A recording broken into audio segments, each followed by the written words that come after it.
Salut les corbacs. Alors déjà je vais revenir sur cette histoire du commentaire que m'a laissé Recycleman, hein, je vais t'appeler comme ça.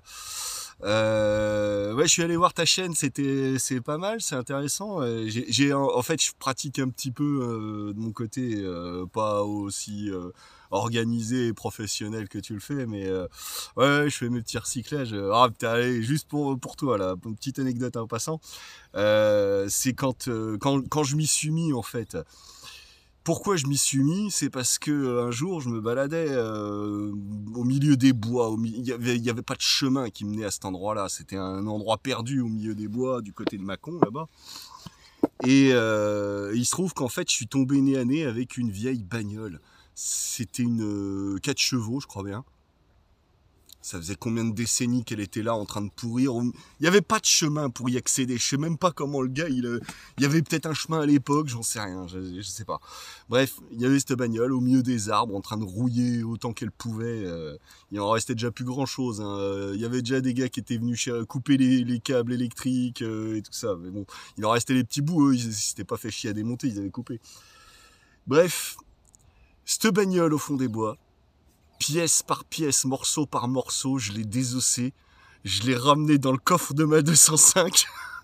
C'était tellement tout pourri, les bouts de tôle, le châssis, tout ça, j'ai tout plié, hop là, c'était tellement rouillé, j'ai fini par désosser comme ça.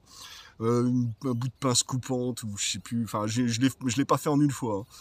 Bref, c'est comme ça que j'ai commencé. J'ai sorti cette bagnole du fond des bois. Alors j'ai dû me grimper la côte avec les pièces. Je me servais du capot de la bagnole comme d'un traîneau pour ramener des sacs que je remplissais. Alors j'avais tout laissé. Il y a juste, je regrette encore, j'ai laissé un sac de déchets sur place. C'était en sac, il n'y avait plus qu'à prendre le sac et j'avais plus de place, j'avais les mains chargées. Je l'ai laissé sur place et j'ai jamais eu l'occasion d'y retourner pour terminer le boulot. Mais bon, j'ose espérer quand même que je me suis déjà largement fait pardonner ce petit oubli. Enfin bref, ouais, non, voilà, c'est comme ça que ça avait commencé. J'ai fait un petit peu de cuivre, un petit peu d'alu. Les canettes en alu, je les récupère. Tous les trucs comme ça. Je fais l'alu et puis un tout petit peu le cuivre, les bouts de chute que je peux avoir de temps en temps. De temps en temps, ça me fait un petit sac, voilà. Maintenant, voilà, je me fais plus chier comme je l'ai fait passer un temps où je récupérais les boîtes de conserve, les pots de peinture, voilà, je faisais tout. Enfin bref. Et puis oui, je désossais aussi un peu. Ouais, l'électronique, des fois, ça peut servir. Il peut y avoir des petites pièces, des petits ressorts, ou même des composants électroniques, ça dépend. Bref, voilà, petite parenthèse côté recyclerie. Non, et puis c'est vrai que ça m'aurait intéressé, en fait, moi, si j'avais eu à disposition un local dans lequel je puisse faire ça, vu que j'ai mon plan pour les palettes, honnêtement, moi, ça m'aurait intéressé si j'avais pu aller chercher les palettes par dizaines, les démonter, revendre des planches, tout simplement. Revendre la ferraille des clous que je récupérerais à ce moment-là, au moment du démontage. Enfin voilà, je pensais, je m'étais dit, ça aurait pu être un petit plan en complément d'autres trucs, quoi. Mais voilà, le côté recyclerie, ça me plaît bien aussi. Voilà. Voilà. Ceci dit, je reviens sur l'histoire, le commentaire concernant les fameux commentaires qui disparaissent.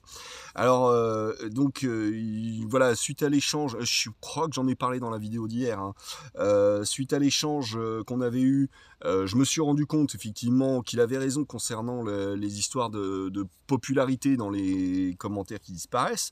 Donc moi, suite à ça, je suis allé revérifier et effectivement, pourquoi le commentaire, la série de commentaires de ce gars avec Pain d'Espic, hein, pour ceux qui ont suivi l'affaire, ils avaient disparu, et ben j'ai compris, c'est parce que je les avais pas likés. Contrairement à tous les autres commentaires qui eux me font plaisir, je les like. Là, celui-là, il me cassait les couilles pour être honnête, j'ai pas liké. Et bah du coup, il était moins populaire. Voilà, l'explication, tout simplement. Donc c'est pour ça qu'il y a des commentaires qui n'apparaissent pas quand je vais directement sur les commentaires. Enfin, même vous, en le faisant, j'imagine, ça doit faire pareil. Donc voilà.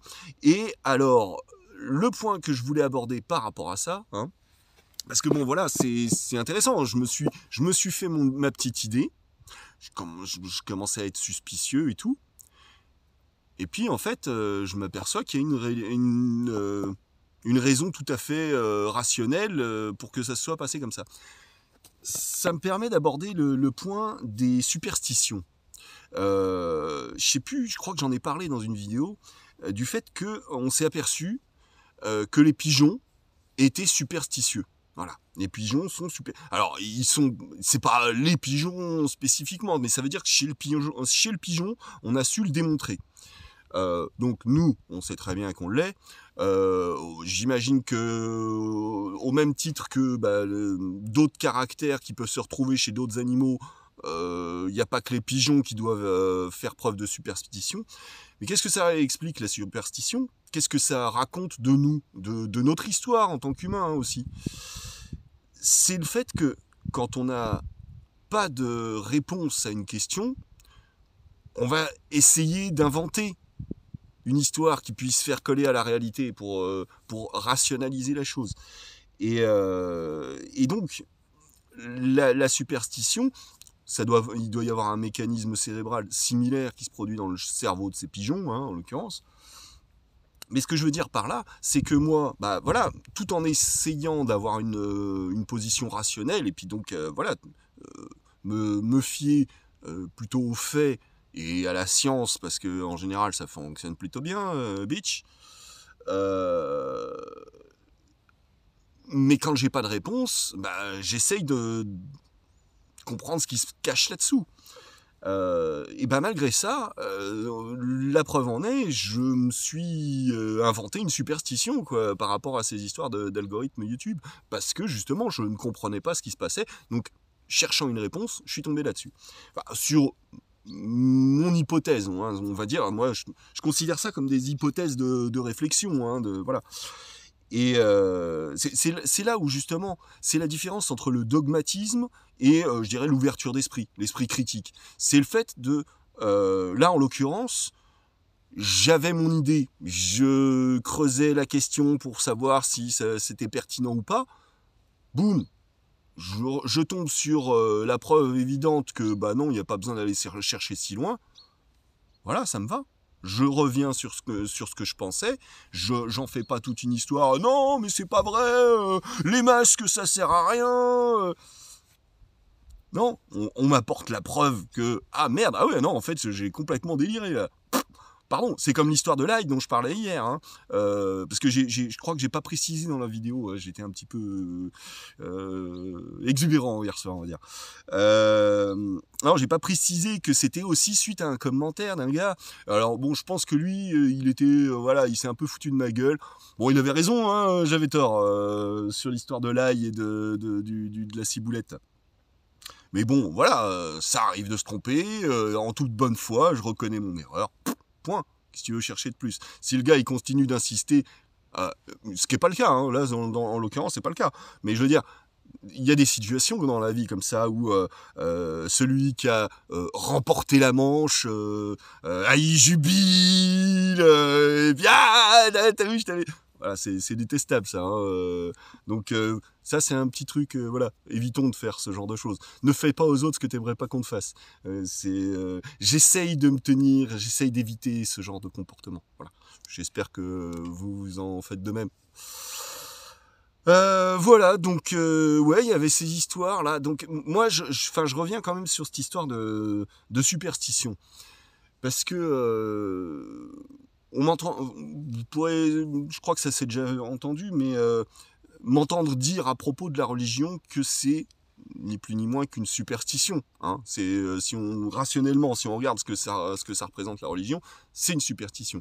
Ensuite, avoir des valeurs, c'est encore autre chose. Qu'on le fasse pour des raisons de superstition, c'est un peu stupide. Moi, je préférerais qu'on ait des valeurs pour une question de rationalité, de morale. Hein. Alors, le terme de morale, là, il est compliqué parce que il y a des connotations qui n'ont rien à faire là, qui viennent se greffer dessus. C'est comme le terme de race, en fait, que c'est complètement con d'en faire toute une histoire. Enfin bref. Non, pour en rester sur cette histoire de superstition, donc, ce que je veux dire, c'est que on est tous en recherche de réponses à nos questions. Alors bien sûr que les réponses, il faut aussi des fois les chercher un peu. Euh, Non, je suis en train de m'égarer, ça m'énerve. Non, c'était bien parti et là je suis en train de partir en couille là. Ça me saoule. Écoutez, vous savez quoi? Je vais réfléchir à mon sujet. Je vais poster la vidéo comme ça. Je vais la réécouter et je reprends la main si ça me va bien. Allez, ciao.